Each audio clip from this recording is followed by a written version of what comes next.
சென்னை கோட்டுப்புறத்தில் உள்ள அண்ணா நூற்றாண்டு நூலகத்தில் அடையாறு புற்றுநோய் நிறுவனம் சார்பில் 7வது இளைஞர் நல விழா நடைபெற்றது.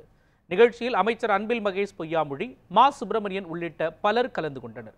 இந்நிகழ்வில் போதைப் பொருளுக்கு எதிரான விழிப்புணர்வு குறும்படம் வெளியிடப்பட்டது. பின்னர் உரையாற்றிய அமைச்சர் அன்பில் மகேஷ் பொய்யாமொழி, போதை பழக்கத்தை ஒழிப்பது முக்கியம் என்றும் அதில் மக்களின் பங்களிப்பு மிக முக்கியம் எனவும் தெரிவித்தார். மேலும் போதைப் பொருள் பயன்படுத்தும் இளைஞர்களில் 18% இளைஞர்கள் தற்கொலை செய்து கொள்வதாகவும் அதனை தடுக்க இளைஞர்கள் நல்ல புத்தகங்களை படிக்க வேண்டும் எனவும் தெரிவித்தார். தொடர்ந்து பேசிய மக்கள் நல்வாழ்வுத்துறை அமைச்சர் மா. சுப்பிரமணியன், தமிழகத்தில் போதைப் பொருட்கள் விற்பனை செய்வதை நிரந்தரமாக தடுக்க சட்டம் கொண்டுவரப்படும் என்று கூறினார்.